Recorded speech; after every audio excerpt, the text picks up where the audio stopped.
Fred here, welcome back to the Gear Obsession channel. In this episode, we will be taking a look at the Cold Steel Kudu.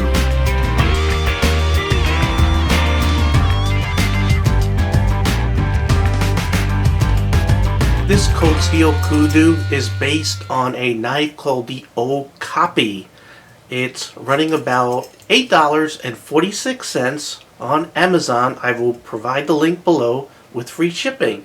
So let's go ahead and take a close look. Here's the box that it came in. Model number right there. Protect the Tiger. And the warranty. And by the way, you can see a little animal here. That's a kudu. And you can see some of the kudu animal references in this knife, which I'll show you here in a minute. Also in the box, it included a instruction sheet on how to unlock this knife, because it's a little tricky if you're not familiar with this type of lock.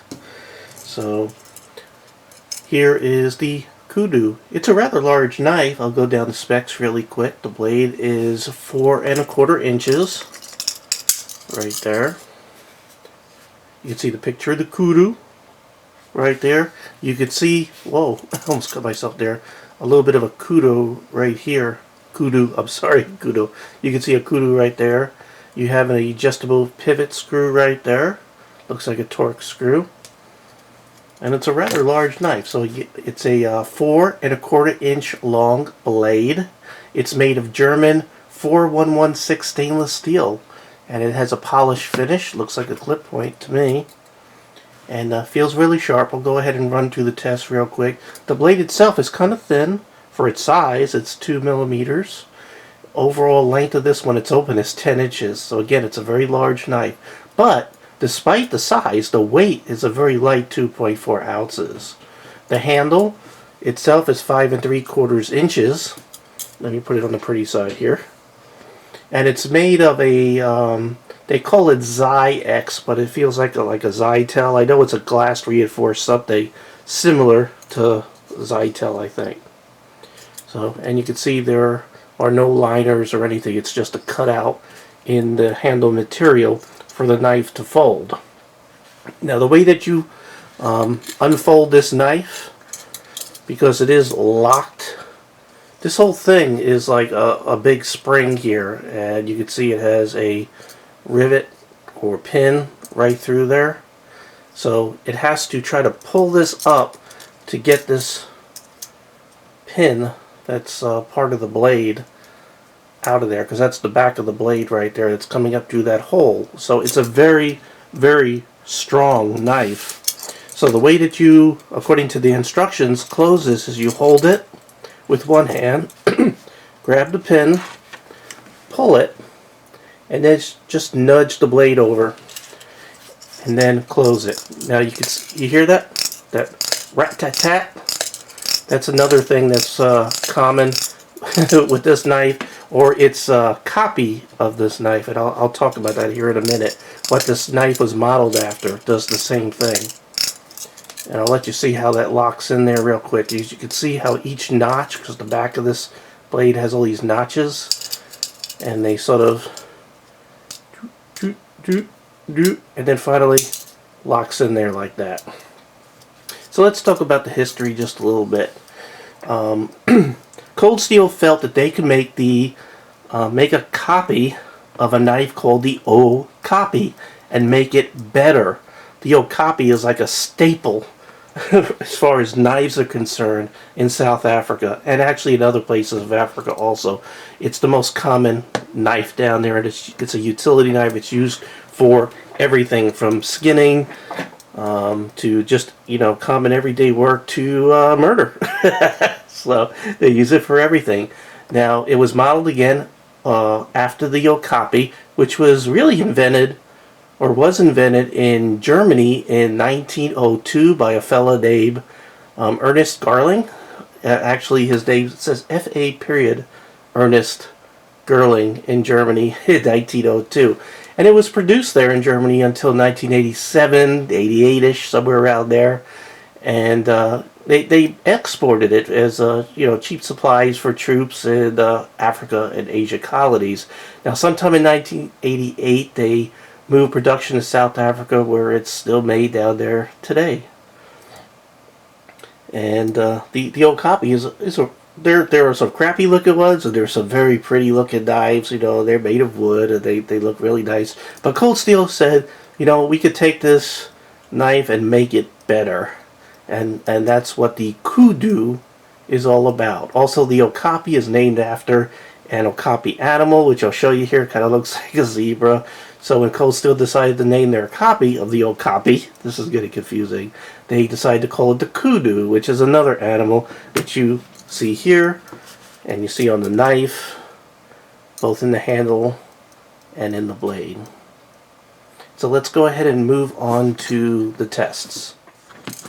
Okay, first of all, blade centering. This is pretty good for such a long, flimsy kind of knife. It's not really flimsy, but it seems flimsy, awkwardly big, whatever. Retention, I'll tell you right now, it's tight. It ain't coming out no matter how you carry it. And I doubt most people will. It doesn't have a clip or anything. I don't know how you would carry this other than just stick it in your pocket. And actually, you know what? A good idea would be to maybe tie a nice lanyard to this ring and have that hang out of your pocket. Would be a pretty neat thing to do.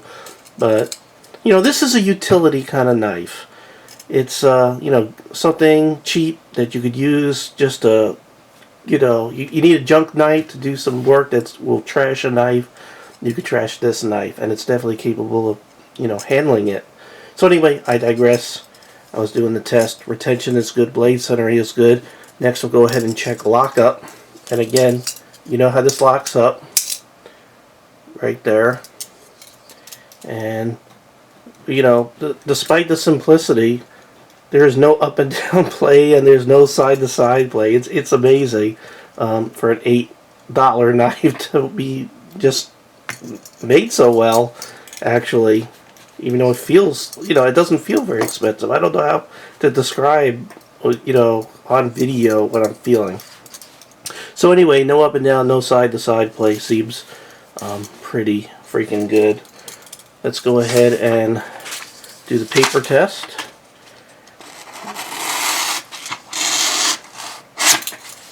See, it's very sharp. Very sharp.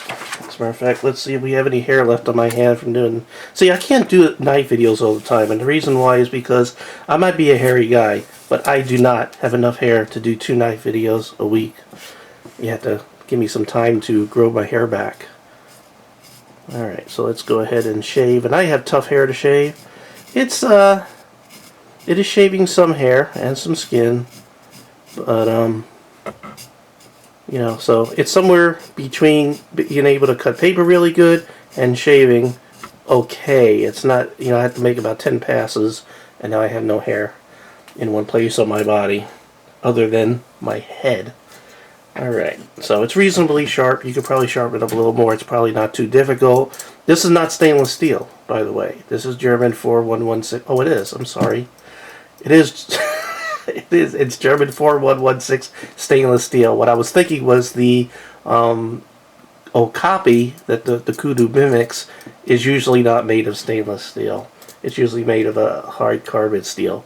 So let me correct myself there. But this knife that I'm reviewing here is German 4116 stainless steel. Alright. I am going to...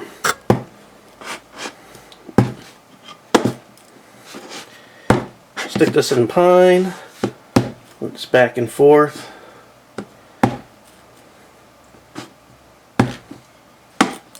and we'll take a look at the point, and you can see that it handled that with no problem whatsoever.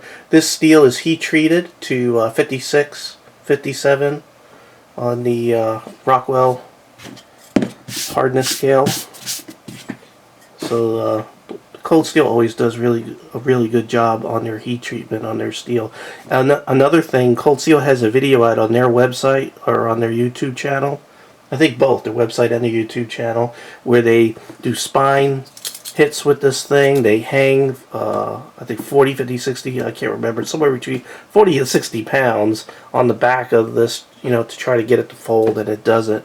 So, despite it being a very cheap knife, it's actually pretty freaking strong, which brings me to the pros and cons.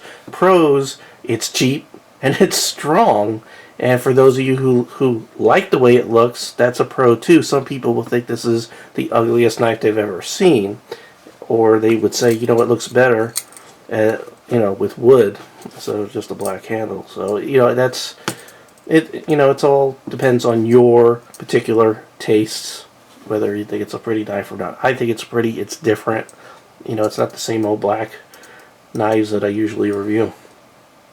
Cons, it's hard to unlock. And it got this ring on it that flops around where you're using it, which is, really a little aggravating sometimes. So you have to hold it. Like some people will try to do this and push the blade down. At the same time, not a good idea, because when it goes, it'll come down on your hand.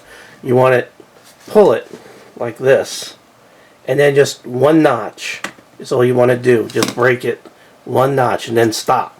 Move your hand away from the channel and then fold it the rest of the way. Nail nick right there. I forgot to point it out. Nail nick. So, it even has a sharpening trowel right there. So, right there. So there it is. The Cold Steel Kudu. So definitely a great utility knife, or if you're a collector and you're looking for an inexpensive knife to add to your collection that's unique, take a look at the Cold Steel Kudu. Okay, well, thank you very much for joining me here at the Gear Obsession channel. I do really appreciate every friend, viewer, subscriber, and especially you, and I hope you have a great day. Take care.